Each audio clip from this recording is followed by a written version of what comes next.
Bismillahirrahmanirrahim. Historical importance of Nad-e-ali. The word Nad means sound, voice or calling, and Nad-e-ali means calling upon Ali. It is a sacred invocation uttered in the time of troubles and adversities. Imam Jafar Sadiq said, "One who recites Nad-e-ali with pure heart, his desires will be accomplished." During the Battle of Uhud, the Meccans launched a reinforced attack on the rear of Muslim ranks, and it caused heavy havoc. It turned the scales against the Muslims, who lost courage and looked their heels. Everybody deserted the Prophet in the field. He was also embosomed with the enemies and injured. On this critical moment, the Prophet is reported to have received an inspiration suggesting to call upon Ali bin Abu Talib. The inspiration was repeated once again to call upon Ali, who is the epiphanet source of marvels.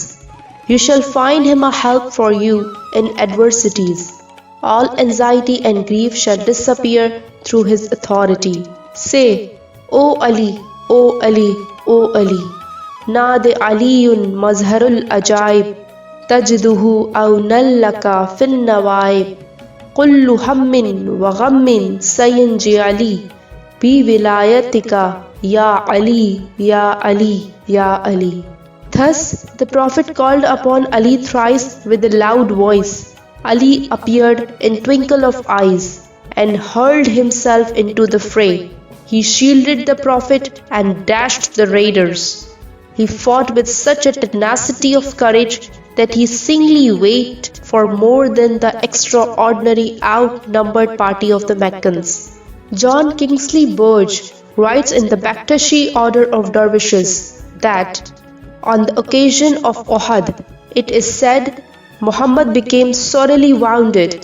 As the blood flowed, the angel Jibreel came to him and spread out his wings over him, telling him to recite the prayer of calling on Ali, Nad-e-aliyin. As soon as Muhammad recited this prayer, Ali immediately came to his rescue, drew his Zulfiqar sword and hewed down the enemy, saving both Muhammad and all the Muslims. Beholding the valiant feats of Ali in the field, the word of glorification gushed out of the mouth of the Prophet. La fata Ali la sayfa illa Zulfiqar means there is no youth braver than Ali and no sword like Zulfiqar. It is also said that the phrase La fata Ali la sayfa illa Zulfiqar was also recited by the angels after the end of battle. Sachiko Murata writes in the Tao of Islam that the perfect exemplar of chivalry is Ali, the cousin and son-in-law of the Prophet, greatest warrior of Islamic history and patron saint of the guides. According to some sources, after the Battle of Uhud, when Ali demonstrated his unparalleled valor, an angel was heard calling out, "There is no sword but Zulfiqar, there is no Fatah but Ali." The word Futuwa signifies generosity, liberality, and noble-heartedness. It is derived from Fatah, means young man, hero, or champion. The word Fatah appears often in the Quran.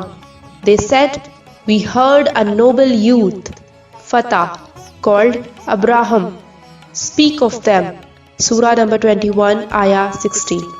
Fatah in its plural form, Fityan, is also applied to the companions of Khavan, Ahl al-Kahf, and in its singular form it designates Moses' companion.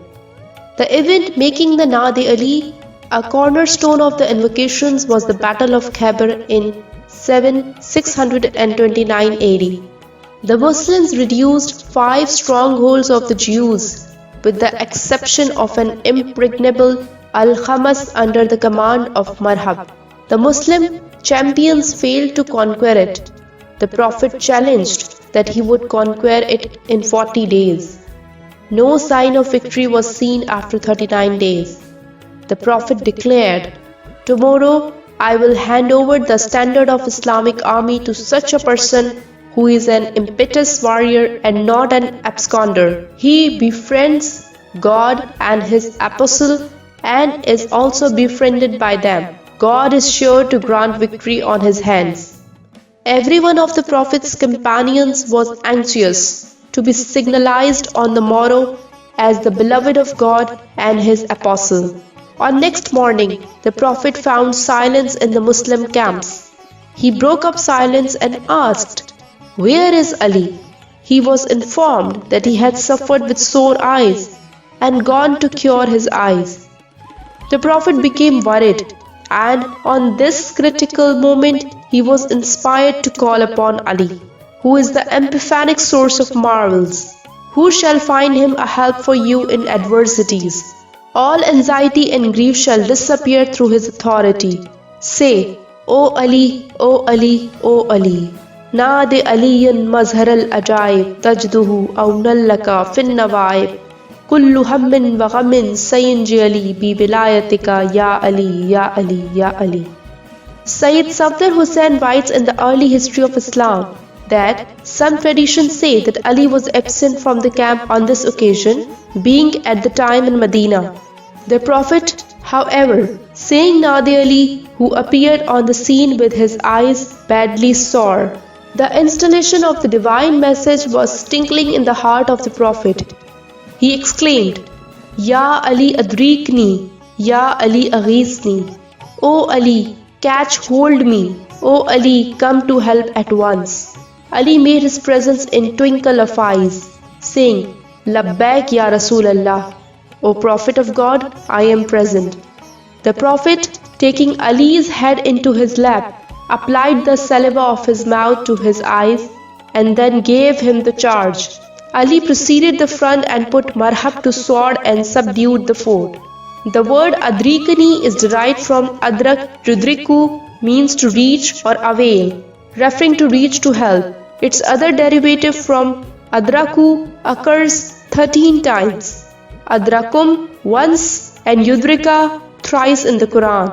While the word aghisni is derived from the agas, means mature or anything reaches in time. Both words thus present a similar meaning as the Quran, Surah 8, Ayah 9, says, "When you saw aid from your Lord, so He answered you." The invocation Nad-e-ali does not begin with the word qul, say, but nad, call.